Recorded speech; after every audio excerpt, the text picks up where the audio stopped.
അമാനത്തുള്ളയുടെ മലവിസർജനം നടക്കുന്നത് പിന്ദ്വാരത്തിലൂടെയല്ല. അതായത് മലവിസർജനം നടക്കുന്നത് പിന്ദ്വാരത്തിലൂടെയല്ല എന്ന് പറയുന്നതിൻ്റെ അർത്ഥം എന്ന് പറയുന്നത്, അമാനത്തുള്ള മലവിസർജനത്തിനായി ഉപയോഗിക്കുന്നത് അമാനത്തുള്ളയുടെ ഈ ഭാഗമാണ്. ഒന്ന് കാണിക്കണം. ബാത്റൂമിൽ പോകുന്ന വാതിലടച്ചിട്ടിരിക്കുന്നു.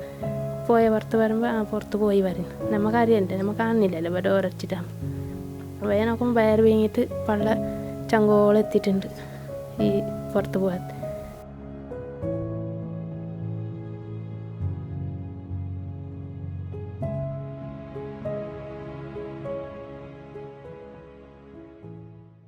ഹായ് പ്രിയമുള്ളവരെ, വളരെ വേദനാജനകമായ ഒരവസ്ഥ നിങ്ങൾക്ക് മുന്നിൽ എത്തിച്ചു തരാനാണ് വന്നിരിക്കുന്നത്. കാസർഗോഡ് പൈവിളിക എന്ന് പറയുന്ന ഒരു പ്രദേശമുണ്ട്. ആ പ്രദേശത്തിന് തൊട്ടരികിലായിട്ട് അട്ടഗോളി എന്ന് പറയുന്ന ഒരു ചെറിയൊരു നാടുണ്ട്. ആ നാട്ടിലൊരു കുടുംബമുണ്ട്. വല്ലാത്ത വേദനകൾ അനുഭവിക്കുന്ന കുടുംബമാണ്. എത്രത്തോളം എന്ന് വെച്ച് കഴിഞ്ഞാൽ ഞാൻ നിങ്ങൾക്ക് വളരെ ചുരുങ്ങിയ രീതിയിൽ തന്നെ കാണിച്ചു തരാം. നിങ്ങൾക്കിവിടെ ഒരു തുണി തിരികെ കയറ്റിയിരിക്കുന്നത് കാണാൻ വേണ്ടി പറ്റും. അതായത് ഒരു ഹോള് തുണി കൊണ്ട് മറച്ചിരിക്കുന്നതായിട്ട് കാണാൻ വേണ്ടി പറ്റും. കാരണം എന്താണെന്ന് ചോദിച്ചു കഴിഞ്ഞാൽ, ഈ വീട്ടിലേക്ക് പാമ്പ് വരാറുണ്ടായിരുന്നു. അപ്പോൾ ഇടയ്ക്കിടയ്ക്കൊക്കെ പാമ്പ് വരാറുള്ളത് കൊണ്ട് തന്നെ ഇവിടെ ഒരു വയ്യാത്തൊരു കുട്ടിയുണ്ട്. ആ വിഷയമാണ് നമ്മൾ പറയാൻ വേണ്ടി പോകുന്നത്. അതിനു മുമ്പ് ആ തിരികെ കയറ്റിയിരിക്കുന്ന തുണി അവിടെ വെച്ചിരിക്കുന്നത് പാമ്പ് വരാതിരിക്കാൻ വേണ്ടിയിട്ടാണ്. ഈ ഒരവസ്ഥ നിങ്ങൾക്ക് മനസ്സിലാക്കാൻ സാധിക്കുമെന്ന് ഞാൻ കരുതുന്നു. ഇവിടെ ഒരു 7ാം ക്ലാസ്സിൽ പഠിക്കുന്ന ഒരു കുട്ടിയുണ്ട്. പേര് അമാനത്തുള്ള എന്നാണ്. അമാനത്തുള്ളയുടെ അസുഖം എന്ന് പറയുന്നത് കൊളസ്ട്രോമിയ എന്ന് പറയുന്ന ഒരു അസുഖത്തിന് അമാനത്തുള്ള ഇരയായിരിക്കുകയാണ്. എന്താണ് ഈ കൊളസ്ട്രോമിയ എന്ന് ചോദിച്ചു കഴിഞ്ഞാൽ, നമ്മുടെ മലവിസർജനം പിന്താരത്തിലൂടെയാണല്ലോ നടക്കാറുള്ളത്. പക്ഷേ അമാനത്തുള്ളക്ക് അങ്ങനെ മലമൂത്ര വിസർജനം പിന്ദ്വാരത്തിലൂടെ ചെയ്യാൻ വേണ്ടി സാധിക്കുന്നില്ല. 7ാം ക്ലാസ്സുകാരനാണ്. അങ്ങനെ ഇപ്പോൾ ചില ഇടപെടലുകൾക്ക് ശേഷം അമാനത്തുള്ള വിസർജനം നടത്തുന്നത് പള്ളയിലൂടെയാണ്. അതായത് പള്ള പ്രസ് ചെയ്തിട്ട് അതിൽ നിന്നാണ് അമാനത്തുള്ള മലമൂത്ര വിസർജനം നടത്തുന്നത്. ഈ കുട്ടിക്ക് ഇങ്ങനെ ചെയ്യുന്ന സമയത്ത് ഇൻഫെക്ഷൻ ബാധിച്ചിട്ട് വല്ലാത്തൊരവസ്ഥയിലാണ്. ആരും തിരിഞ്ഞു നോക്കാനില്ല. ഒറ്റപ്പെട്ട് കിടക്കുകയാണ്. ഒരാൾ പോലും ഇവരെ കാണുന്നില്ല. അങ്ങനെയുള്ളൊരവസ്ഥയിലാണ്. സ്കൂളിൽ പോകേണ്ട കുട്ടിയാണ്. ആ ചികിത്സയ്ക്ക് ഏകദേശം 5 ലക്ഷത്തോളം രൂപ വരുന്നുണ്ട്. അത് മാത്രമല്ല, ഒരു വീടില്ല. അങ്ങനെ വളരെ ദയനീയമായൊരവസ്ഥയാണ്. നിങ്ങൾക്ക് ഈ കാണുന്നത് തന്നെയാണ് അമാനത്തുള്ളയുടെ കുടുംബത്തിൻ്റെ അവസ്ഥ. നമുക്ക് അമാനത്തുള്ള മോനെ ഒന്ന് എണിക്കണം. അമാനത്തുള്ളയുടെ ഇത് ഞങ്ങളത് മുഴുവനായി കാണിക്കുന്നില്ല. അതൊരു തുണി വെച്ച് കെട്ടിയിരിക്കുകയാണ്. നിങ്ങൾക്കിവിടെ കാണാൻ വേണ്ടി പറ്റും. ഒരു തുണി വെച്ചിട്ട് ആ ഭാഗം കെട്ടിയിരിക്കുകയാണ്. ആ ഇടത്തു നിന്നാണ് ഈ മലമൂത്ര വിസർജനം നടത്തുന്നുള്ളത്. അതായത് അവിടെ പ്രസ് ചെയ്തിട്ടാണ് ഇവൻ്റെ ഉപ്പയും ഉമ്മയും അതിൽ നിന്ന് എടുക്കുന്ന സമയത്ത് നിങ്ങൾക്ക് വേദന ഉണ്ടാവുന്നുണ്ടോ മോനെ? അമാനത്തുള്ളക്ക് ഈ കക്കൂസിൽ പോകാൻ വേണ്ടി തോന്നുന്ന സമയത്ത് പള്ളയിൽ നിന്ന് ഇങ്ങനെ അമർത്തുമല്ലോ, അമർത്തിയിട്ടാണല്ലോ മലം എടുക്കല്. ആ സമയത്ത് അമാനത്തുള്ളക്ക് വേദന ഉണ്ടോ? നല്ലോണം ഉണ്ട്, വേദന നല്ലോണം ഉണ്ട്. എന്ത് സംഭവിക്കില്ല ആ സമയത്ത്? ബ്ലഡ് വരും. അതെങ്ങനെ എടുക്കല്? അത് എടുക്കുന്നു പാർട്ടിയിൽ ഇങ്ങനെ അതിലെടുക്കുന്നു. അത് വെച്ച് ക്ലീൻ ആക്കും. ആര് ചെയ്തു തരല്ലോ മുന്നത്? ഇപ്പം ഞാൻ. ഇപ്പം നീ മുമ്പ് ആര് ചെയ്തോണ്ടുണ്ടായത്? ഉപ്പ ചെയ്തോണ്ടുണ്ടായത്.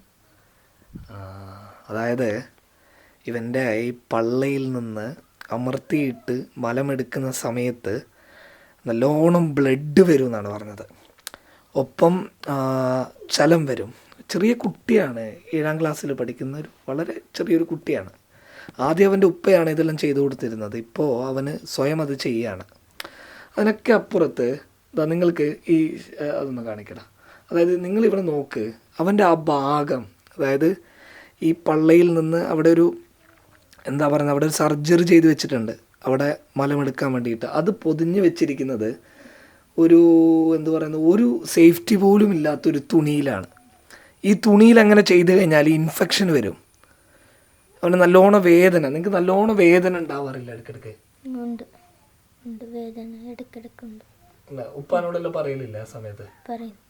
കാരണം വേദന ഇല്ലെങ്കിൽ വലിയ അത്ഭുതമൊന്നുമില്ല. കാരണം എന്താ വെച്ച് കഴിഞ്ഞാൽ തുണി വെച്ചിട്ടാണ് കെട്ടിയിട്ടുള്ളത്. കാരണം സാധാരണക്കാരാണ്, വേറെ വഴിയില്ല. ഈ വീട് നിങ്ങൾ കണ്ടല്ലോ, പാമ്പും എന്താ പറയുന്നത് എല്ലാം വരുന്നൊരു വീടാണ്. വല്ലാത്ത ദയനീയമായൊരവസ്ഥ. എപ്പോൾ മുതലാണ് മോനെ നിങ്ങൾക്ക് ഇങ്ങനെ ഒരു അസുഖം തുടങ്ങിയത്? അസുഖം തുടങ്ങിയത് ചെറിയ കുട്ടിയിലെ തുടങ്ങി. അതെല്ലാം ഒന്ന് പറഞ്ഞേ, എല്ലാവരും കേൾക്കട്ടെ. ചെറിയ കുട്ടിയിൽ തുടങ്ങി. പിന്നെ വലുതായപ്പോൾ ഹോസ്പിറ്റലിൽ പോയേ. ഹോസ്പിറ്റൽ നെബസർ ഹോസ്പിറ്റൽ പോയിട്ട് കയറ്റി ഗ്ലൂക്കോസിൻ്റെ ഇത് കയറ്റുമ്പോൾ അത് ആടില്ല ശല്യ. പിന്നെ ഒരു 2-4 നല്ല കഴിഞ്ഞിട്ട് പരിയാർ ഹോസ്പിറ്റലിൽ പോയി. പോകുമ്പോൾ ആടെ അങ്ങത്തന്ന് കെട്ടി 3 കുരി ആടുമായിട്ട്. പിന്നെ ആടെ കണ്ണൂർക്ക് പോയിട്ട് കണ്ണൂർ കോയിൽ ഹോസ്പിറ്റലിൽ പോയിട്ട് അവിടെ ചെല്ലു ഇവിടെ എന്ത് ചിക്കനായിക്ക് ഹോസ്പിറ്റലിൽ ഓപ്പറേഷൻ ആക്കണം ചെല്ലു പറഞ്ഞു. ഇത് പുറത്തു പോകാത്ത സമയത്ത് നിന്റെ വയറ് വലുതാവോ? വലുതായിട്ട് ഇവിടുത്തെ ഇത് പുറത്ത് പോകുന്നത് ഇവിടുത്തെ ഓരോരുത്തിന് എത്തിയിട്ടും പുറത്ത് പോകാൻ. അതായത് നിങ്ങൾക്ക് പറഞ്ഞ് മനസ്സിലായി, അതായത് ഭാഷയുടെ ഒരു വലിയ പ്രശ്നമുണ്ട്. കാരണം ഇവർ കേരളീയരാണെങ്കിലും കർണാടകയോട് അടുത്ത് നിൽക്കുന്നവരാണ്. അതുകൊണ്ട് തന്നെ ഭാഷയിൽ വലിയ വ്യത്യാസം ഉണ്ടാകും. അതായത് ഇവന് പുറത്ത് പോകാൻ പറ്റാതെ ഇവൻ്റെ വയറ് വീർത്തിട്ട് അല്ലേ വലുതായി അല്ലേ. ഇപ്പം സ്കൂളിലൊന്നും പോവാറില്ല? ഇല്ല. നമുക്ക് സ്കൂളിലെല്ലാം പോകണ്ടേ? എല്ലാവർക്കും പഴയ പോലെ തന്നെ കളിക്കണ്ടേ? നല്ലൊരു വീട് വേണ്ടേ? പേടിക്കാതെ, പാമ്പിനൊന്നും പേടിക്കാതെ നല്ല പാങ്ങനെ ഉറങ്ങാൻ പറ്റുന്ന ഒരു നല്ല പുര വേണ്ടേ? വേണ്ടേ? അപ്പം നമുക്ക് അമാനത്തുള്ളാക്കൊരു നല്ല വീടും അമാനത്തുള്ളയുടെ ഈ സർജറിയുടെ പണവും നമുക്ക് സ്വരൂപിച്ച് നൽകണം സുഹൃത്തുക്കളെ. ഇവർക്ക് ഇവരുടെ കാര്യങ്ങൾ പറയണം എന്നുണ്ട്, പക്ഷേ ഇവന് കൊച്ചുകുട്ടിയല്ലേ, അതിൻ്റേതായിട്ടുള്ള പരിമിതികളുണ്ട്. ഈ സർജറിക്ക് നമുക്കിപ്പോൾ 5 ലക്ഷം രൂപ വേണം. വീടിൻ്റെ പണിക്കൊക്കെ ആയിട്ട് അത്യാവശ്യം നല്ലൊരു തുക തന്നെ നമുക്ക് വേണ്ടി വരും. അതിന് നല്ലൊരു സഹായം ഇത് കാണുന്ന പ്രേക്ഷകരൊക്കെ ചെയ്തു തരണം. നമുക്ക് അമാനത്തുള്ളയുടെ ഉപ്പാനോട് ചോദിക്കാം, ഉമ്മയോട് ചോദിക്കാം എന്തൊക്കെയാണ് അവർ ഈ വിഷയത്തിൽ പറയാനുള്ളത് എന്ന്. ഇടക്ക് കുഞ്ഞോരെ 2 മാസമായി തൂരാത്ത് പറഞ്ഞിട്ടേ ഇല്ല. ബാത്റൂമൊക്കെ പോകുന്നു, വാതിലടച്ചിട്ടിരിക്കുന്നു. പോയ പുറത്ത് വരുമ്പോൾ പുറത്ത് പോയി വരുന്നു. നമുക്കറിയണ്ടേ, നമുക്ക് കാണുന്നില്ലല്ലോ ഇവിടെ ഉരച്ചിട്ടാകുമ്പോൾ. വയ നോക്കുമ്പോൾ വയറ് വീങ്ങിയിട്ട് പള്ള ചങ്കോളം എത്തിയിട്ടുണ്ട് ഈ പുറത്ത് പോകാത്ത. അപ്പോൾ ഞങ്ങൾക്കൊരിതായി, ഞാൻ പറഞ്ഞു എൻ്റെ ഉമ്മാൻ്റെ അടുത്ത് കുഞ്ഞിൻ്റെ വയറെല്ലാം വീങ്ങിയിട്ട് കാണുന്നു. അപ്പോൾ വീങ്ങിയിട്ട് കാണുമ്പോൾ ഹോസ്പിറ്റലിൽ കൊണ്ടുപോയി. അപ്പോൾ ഓരോല്ലാം മരുന്ന് തന്ന്, ഈ മരുന്നിൽ പോകുന്നു. ഇത് പോയിട്ടേ ഇല്ല പുറത്ത്. കുറേ ഡോക്ടറെ കാണിച്ച്. അപ്പോൾ 2-3 മാസം ആയി 3 മാസമായി തൂറത്ത് പുറത്ത് പോകാത്ത. എന്നിട്ട് ഞങ്ങൾ ഡോക്ടറെ കാണിച്ചിട്ട് നമ്മൾ പറഞ്ഞ് ഓപ്പറേഷൻ ചെയ്യണം. കുഞ്ഞിൻ്റെ പോകുന്ന സ്ഥലത്ത് എന്തോ ഇത് അഡ വന്നിട്ടുണ്ട്, ബ്ലോക്ക് ആയിട്ടുണ്ടെന്ന് പറഞ്ഞ് ആ ബ്ലോക്കിനെ എടുക്കണം. എന്നിട്ട് കുഞ്ഞിനെ കൊണ്ടുപോയിട്ട് നമുക്ക് ഓപ്പറേഷൻ ചെയ്തു. അപ്പോൾ നോക്കുമ്പോൾ ഒരു 3 മാസത്തേത് പുറത്തൊക്കെ പോയി, കുറേ പോയി പറഞ്ഞു. എന്നിട്ട് പറഞ്ഞ് ഇപ്പോൾ തൽക്കാലത്തേന് ഇങ്ങനെ പള്ളയിൽ ഇങ്ങനെ ഇട്ടിട്ട് തരാം, ഭയ നിങ്ങൾ അതിന് ക്ലോസ് ആക്കണം 3 മാസം കഴിഞ്ഞിട്ട്. ഈ വീട്ടിലേക്ക് എങ്ങനെ, ഈ വീടിൻ്റെ എല്ലാം ഒരു അവസ്ഥ? വീടിൻ്റെ അവസ്ഥ എന്താ ശരി, ഹോളല്ലേ ഇങ്ങനെ തുണി വെച്ചടിച്ചിരിക്കുന്നത്. അത് ചെറിയ കുഞ്ഞുങ്ങളുണ്ടായത് കിടക്കുമ്പോൾ ഈ പാമ്പ് അത് ഇതൊക്കെ ചുറ്റിക്കൊണ്ടിരിക്കുന്ന വീടാണിത്. പാമ്പെല്ലാം ഇങ്ങോട്ട് വന്നിട്ടുണ്ടേ? ഇങ്ങനെ ചെറിയ പാമ്പെല്ലാം വരും, കുഞ്ഞി കളിച്ച് നടക്കേണ്ട പ്രായമാണ്, സ്കൂളിൽ പോകേണ്ട പ്രായമാണ്. പക്ഷെ നമ്മുടെ അമാനത്തുള്ള കിടന്നിരിക്കുന്നത് നിങ്ങൾ കണ്ടല്ലോ, ഇതുപോലെ കിടക്കുകയാണ്. വേദനയും ദുഃഖവും പ്രയാസങ്ങളുമൊക്കെ ആയിട്ട് ഈ പാവം കുട്ടി വല്ലാത്തൊരവസ്ഥയിലാണ്. നമുക്ക് സഹായിക്കാം പറ്റാവുന്ന രീതിയിൽ. 10 രൂപയാണെങ്കിൽ അങ്ങനെ, 100 രൂപയാണെങ്കിൽ അങ്ങനെ, 1000 രൂപയാണെങ്കിൽ അങ്ങനെ, നിങ്ങളെക്കൊണ്ട് പറ്റാവുന്ന രീതിയിൽ ഈ പാവത്തിനെ സഹായിക്കുക. ഓപ്പറേഷന് വേണ്ടിയിട്ട് ഗവൺമെൻറ്റിൻ്റെ സഹായത്തിന് വേണ്ടിയിട്ട് ശ്രമിക്കുമ്പോൾ ഇവർക്ക് ഒരുപാട് പ്രശ്നങ്ങളുണ്ട്. റേഷൻ കാർഡ് പോലും ഇല്ലാത്ത കുടുംബമാണ്. അതിൻ്റേതായിട്ടുള്ള ഒരുപാട് പ്രശ്നങ്ങൾ ഇവർക്ക് നിലവിലുണ്ട് എന്നാണ് ഇവരെന്നോട് പറഞ്ഞിട്ടുള്ളത്.